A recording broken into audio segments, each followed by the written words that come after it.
and welcome to What Pet Should I Get? My name is Julia Batchelor.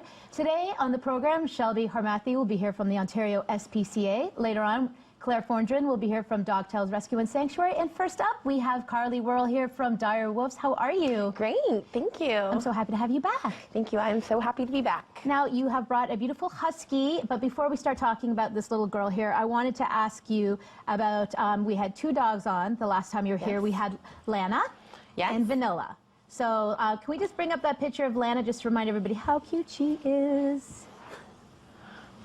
There she is. Obviously, she's been adopted. That's her new family, right? That's awesome. And Vanilla? She is adopted. She's an adoption pending. Yeah. She just has a little bit of medical that we have to clear up first because we don't adopt out our dogs until the vet deems them adoptable medically. So her adoption will be finalized in the next 7 days. Okay, that's great news, though. We love to hear success stories like that.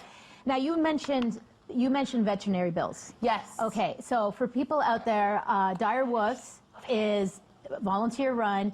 A lot of the money that is needed is coming out of your pocket. Yes. So Veterinary Bills are expensive. And so we need to do some fundraising to help you out, to make sure that you can keep doing what you do best and make sure that all these dogs are healthy. Now, we sort of touched on it the last time. In the works, you have a really cool online auction. Talk to us about that. So we have a designer auction, and we have like some Dior bags, Fendi bags. We have amazing shoes, some Jimmy Choo shoes, and we have a pair of Gucci shoes and tons of jewelry, a few brand new Marc Jacobs bracelets. Nice. Yeah, so the auction should be up and running probably the end of May. Awesome. Yes. Now, are you still looking for items, and if so, because we're talking high-end, what is it that you would like to have donated? Gently used designer items. Yeah. Okay.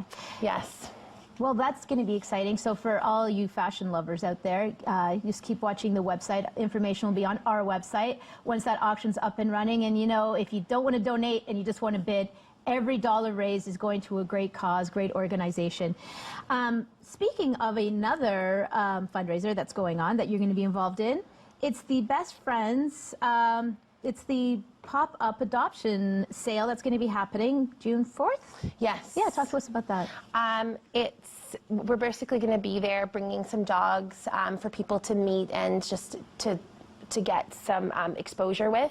We find that it's really great to see dogs in those kinds of settings because you can sort of see what their personality is like in large groups, and then you get to see how they interact with other dogs and that kind of thing, and it will give people an opportunity to pet them, cuddle them, interact with them, and see if they're the right dog for their family. And I know that the organizer of that is a friend of ours, Nicole Simone, who's from Redemption Dogs, another great organization. Amazing organization. Yeah. Yeah, I love the photographs. Where's that happening? I don't have any details. You don't have the details yet, but that information, once it gets closer to that date, the information will be available. And again, we'll make sure that that information is on our website. So if you're interested in meeting some of these wonderful dogs that are going to be up for adoption, mark June 4th on your calendar. Let's talk about Amelie. Amelie is amazing. Look at her. I know she's active because she's just a baby still, right? Yeah, show the camera how gorgeous your face is. Yeah, so what's her story? Tell us about her. So she was found abandoned in a farmer's field in rural Quebec. She was taken in by the amazing Lulu Miner. She runs Foundation Caramel, which is one of the, it's a full animal control, like pound, but it's no kill. She has like over 120 cats. She has tons of dogs. She's just like really one of the most inspirational people I've ever met. And occasionally when she gets in some dogs and things that she needs help with placing, we'll drive there and pick them up or send them with the with like a transport group that does a volunteer transport program. So we got Amelie, and we got another amazing black lab named Lola, and Lola was adopted within 48 hours of arriving in Toronto. So yeah. So we're still waiting for a home for little Amelie. Yes, and we've had a few applications for her, but they're not quite suitable for her needs. She needs like a large area. Because she's a Husky, so Yes. she's an active dog. Very active. Huskies do really well in packs. Yep. And she needs like your outdoor space for She sure. needs to live up here in York Yes, region because there's exactly. plenty of farms up here, and she needs to live in some other. Exactly. She needs a little dog buddy, right? Exactly. Well, that's like one of the things too. I mean, our show's called "What Pet Should I Get" for a reason, because Yes. not every pet is suited for every home. It's true. Right? It's true. And we get owner surrenders because of that. Yeah. People fall in love with the look of the dog, but they don't research the breed and what they're predisposed to be like. So, you know, Huskies are very nomadic. They're high energy. They sometimes have prey drive. So you don't want them around little cats. Exactly, exactly. So these are things you have to look out for with Huskies. How is she around children? She is spectacular. I have Yeah. 3 little girls. Yeah. And I've Because been you were fostering fostering her, yes. right? Yes. And she follows them everywhere they go. And we've had play dates with little kids as well, and she's just totally engaged and involved in everything that the kids are doing. So I would definitely say she's amazing with children and amazing with other dogs. She wants to eat our pet cockatoos and our bunny. So I would suggest no small animals in the house. Yeah. Okay. Yeah. And I mean, would she ever possibly make a good apartment dog if she was? No. No. No, she will Okay. not make a good apartment dog. Well, Huskies are one of the more intelligent breeds. Yes. And from what I understand, the brighter the dog, the more they can be destructive if they're left alone, only because they need to be mentally Stimulation. stimulated. Yes. And if they're not, then they get into trouble because they're like, Exactly. I'm bored, I need something to do. Exactly. Right? Yes. And she actually tends to get stressed out in small enclosed areas. So at night, if I have the bedroom door closed, she'll pace. Yeah. But if I leave the door open, she stays fine. in the room, but she can relax. So I think small areas are actually quite stressful for her. So like a larger space is definitely what we're looking for her. Okay. Perfect. So, and she's all ready to go then. So if Yeah. somebody is interested in adopting her, Yes. they just, go to the website. And I know you have quite the extensive screening process. So what are Yes. some of the things that you would let a person know or ask of them to make sure that they're a good fit for Amelie and vice versa? So we're looking for like a large space, so like a like you relatively said, large home with a yard. And someone who's very active. Huskies need like 2 to 3 hours of activity a day. Okay. She loves children, and she finds children stimulating. They excite her, and she is very. It's almost as if like they give her sort of something to do. She follows them around. She sees what they're doing. It's almost as if she's like hurting them, but in a very positive way. Okay, I gotta get out of there. So we're running out of time. So if you're interested, just visit our website. And now here is this week's pet tip. It's really important to remember to enrich your cat's life, and a great way to do this is with a toy. Today we're going to make a homemade pet toy. It's really easy because all you need is a pair of scissors, an old water bottle, and then some cat treats. After cutting a small enough hole in the water bottle, you can then fill it with your pet's favorite treat and let them have at it. They'll toss it and roll it around the floor, and a little treat will fall out here and there. This is a great way to keep your pet happy and healthy. I'm Callie Millman with the Ontario SPCA, and that is this week's pet tip.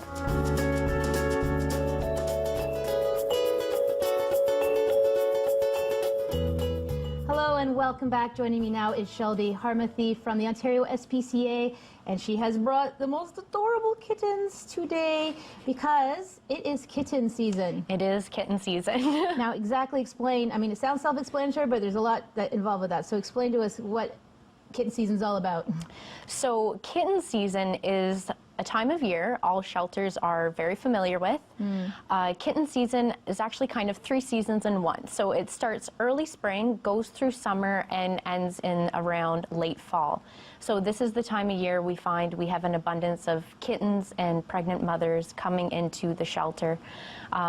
So this time of year, we are caring for a lot of kittens, and they are looking for homes. These guys are still a little bit too small to get adopted out quite yet, but as soon as they're of weight, they'll be good to go and ready for adoption. So when you say 3 times a year, so you're essentially an unfixed female.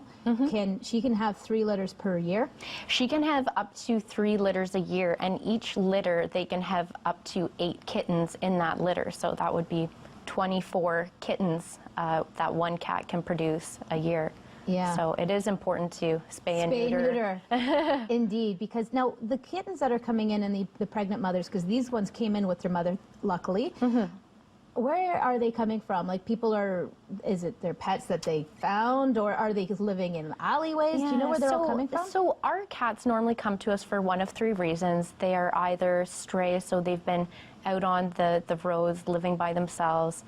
They've been surrendered by owners, so unfortunately they have allergies, or the owner is moving and isn't able to find a home for the cat, so they come to us that way.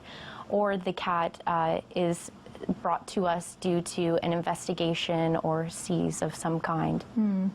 Now you're saying with these two little guys, they're both about 8 weeks old. What age do kittens get fixed?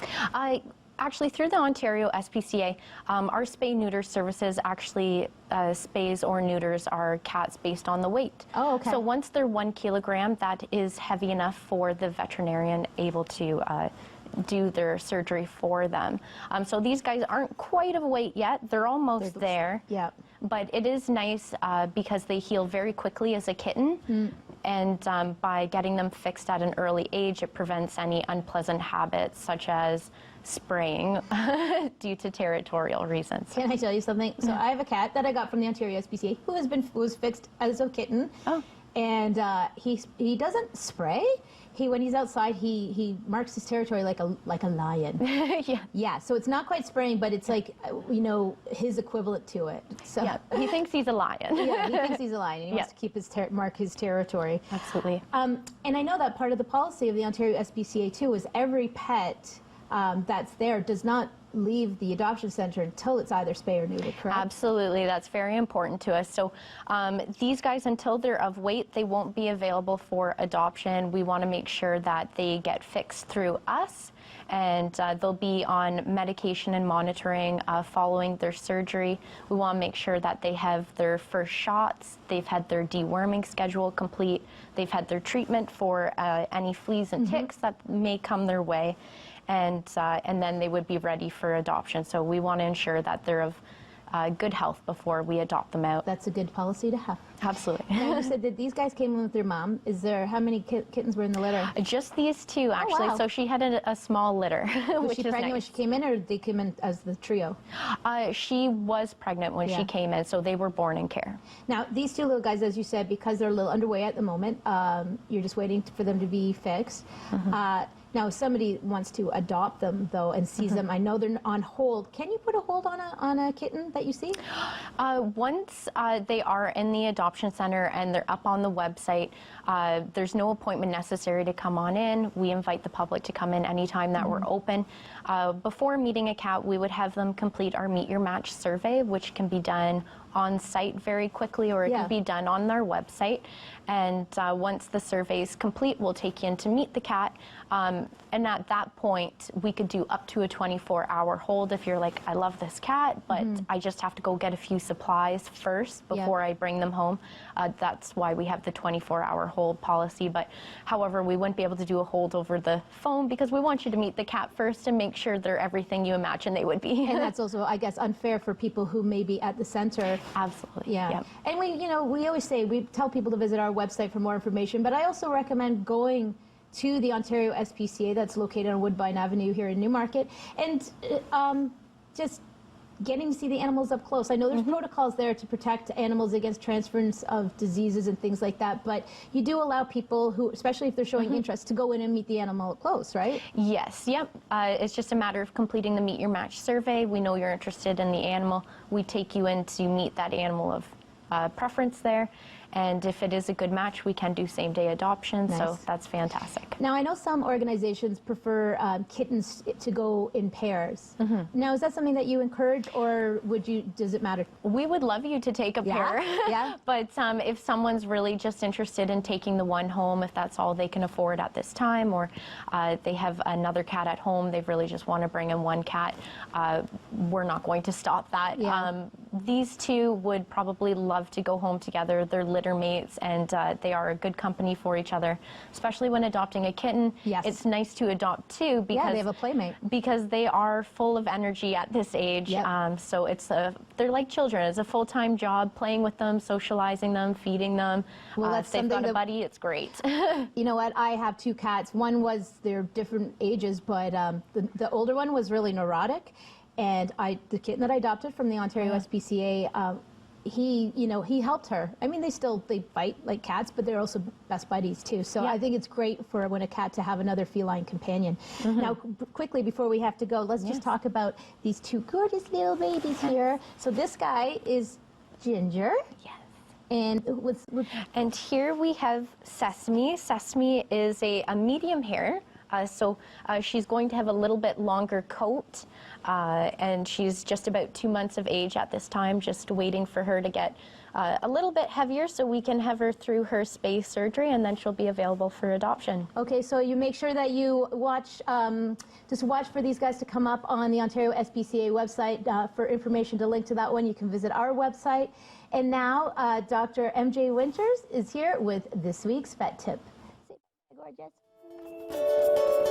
Previously, we've discussed stress and our feline friends. There are many factors which can contribute to this, and one such factor I feel strongly about is travel. The best way to help your cat with travel is to desensitize the travel experience.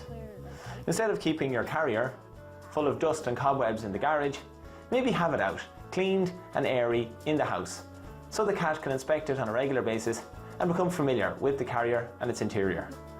Using an appropriate carrier that fits your cat and that they're comfortable in is also recommended. I also feel the use of pheromones and a familiar blanket in the carrier can help the cat feel more at home and make the travel experience more enjoyable. Stress can lead to many other issues with your cat, so a happy cat leads to a happy family. And as always, prevention is better than cure. I'm Dr. MJ Winters at the 404 Emergency and Referral Hospital, and that's this week's Vet Tip.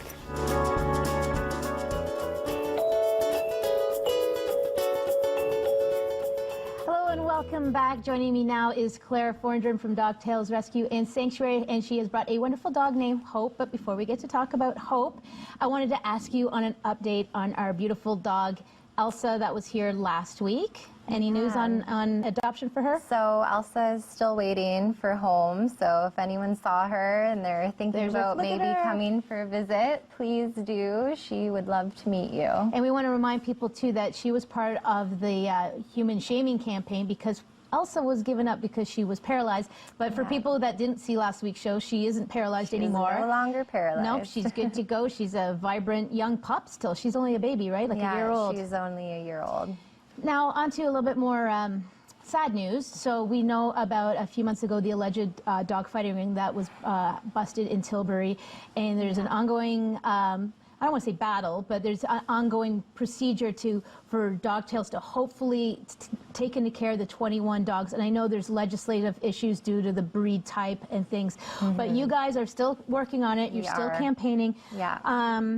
Talk to us about, you have on your website, it's at dogtails.ca, help us save the Tilbury dogs. You want people to talk to their MPPs. Tell us about it. Yeah, so essentially in order to save these dogs from being euthanized and bring them to our sanctuary, we need a special designation from the provincial government because, of course, pit bulls are banned in Ontario. Yep. So what we're asking people to do is print out the petition that we have online, sign it, and then send it in to us because only paper petitions can be read into the legislature. And we'll be presenting our petition to the legislature next week in hopes of helping us get this designation that we need. And how many names are you hoping to get? Like what, just the greater the numbers, the better? As many as possible, yeah. Certainly the more people that our provincial government thinks care about these dogs, hopefully the more seriously they'll take this issue. Well, I think it must be also a hopeful sign, the fact that the dogs have not been euthanized. So I don't think that anybody involved is ultimately wanting to destroy these dogs. But I guess because we have this legislation in place that's sort of getting in the way. Yeah, well, and the thing too, in Canada, dogs are considered property by law. So the fact that this is a legal case and the accused are innocent until proven guilty, these dogs are still their property, and you can't destroy property until the case is being concluded. So, and I know the accused, they have already said that Dogtails can take the dogs. Yeah. So when you say you need special designation, then what would that be? So under the Dog Owners Liability Act, sections, oh gosh, you're putting me on the spot, 60 you need to get and too 22 legal. That's okay. basically say that the Minister of Community Safety and Correctional Services has the power to designate a facility that can house breeds that are banned under the legislation. So it should be a pretty simple fix. I mean, the minister could literally solve the problem with a signature, but of course nothing is ever that easy. Yeah. Now, if you do, and knock on wood, that you get this designation, will you, obviously the dogs will not be allowed to be adopted out in Ontario, but if you find homes, because Dogtails, you're world travelers when it comes to housing and in rescuing dogs, will you be able to then rehome these dogs in parts of the world where they're not banned? Yeah, so that's the plan, though we would only be doing that with any dogs that we successfully rehabilitated. So if there are any dogs that we don't feel comfortable sending out into the world, we would be giving them a forever home at our rescue. But certainly the hope is that all 21 would eventually be able to be rehomed. Well, we know if you look on Facebook, whatever, you see there's success stories with Michael Vick's, the dogs that were confiscated from the fighting ring that he was involved in. And I know some of those dogs are therapy dogs. Some of those dogs live with people. So a dog that may have had an upbringing that seems violent and scary doesn't mean it's a violent and scary dog. Exactly. And the fact of the matter that people need to keep in mind is that dog fighting is all these dogs have known. I mean, this is what they've been taught. This is all they've been exposed to. They've had no positive life experiences. So obviously there are behavior issues, but that can be corrected. Yeah, well, you can teach an old dog new tricks, or a fairly good dog. Yes. But speaking of dogs, we have Hope here. We do. Now, Hope, speaking of world travelers, I know you guys, Danielle had taken over that the kennel that was in Israel. Yep. And this is where Hope is from. So tell us her story. So Hope, as many of the viewers know, the story of the shelter came from a really awful shelter in Israel. And you'll notice if you're looking at Hope on the screen here, she does have some skin infections on her legs and her tummy, and that's because the little enclosure that she was in was literally just mud. So she got a bacteria infection from literally just sitting in mud 24 hours a day, 7 days a week. But we have been treating that, and it's clearing up, and her fur is starting to grow back. And yeah, she's lovely. She is the most lovely dog. She's wonderful, and we're a little confused about why nobody has been interested in her yet, because she has the most wonderful personality. Well, a dog never leaves Dogtails unless it's in full health, right? I mean, you guys take care of all the vetting bills. Yeah. And I know it gets really expensive. I mean, yes, it does. Yeah. So one of the things about Dogtails, I know you have a fairly large staff there, but you also have how many dogs on average? 100 usually, right? Yeah, usually between 80 and 100. So for these dogs to have stimulation and everything, you need volunteers. We do. So are you looking for volunteers currently? And if so, what's the process? We are always looking for volunteers, whether it's walking the dogs or cleaning or literally just sitting with the dogs and giving them attention, which they also appreciate. It's all needed. We also need help with our horses and our pigs and cows and other animals. So what we do is we accept new volunteers seasonally. So at the beginning of every season, we do a big volunteer orientation session. Is that happening right now? So that's happening soon, the summer one. Okay. So if you go to our website, there's this link that says volunteer, and you can download a volunteer application. Awesome. And as soon as you submit that, as soon as we have a date for our next orientation session, we'll invite you in, and yeah, we need all the help we can get. So. And if anybody, as I say, I always encourage people, go Visit Dogtails. It's a wonderful place. These guys do such amazing work. And if you have free time, volunteering is like so emotionally and it's rewarding. Such a great place to You'll spend your probably time. end up adopting a dog. And you can take home 5, 10 dogs, as long as they're a good match for you. Yeah. So if you're interested in adopting Hope, I know she's not showing her face right now, but all the information about her and Dogtails will be on our website. And we're so thankful that you're doing what you do. And thanks again for being on the show. Thank you. And thank you all there for watching. I was going to say Dogtails again. I just love your Thank organization. you for watching our show. Yes, thanks for watching. What pet should I get? I'm Julia Batchelor. From all of us here, we'll see you next time. Are you a little shy?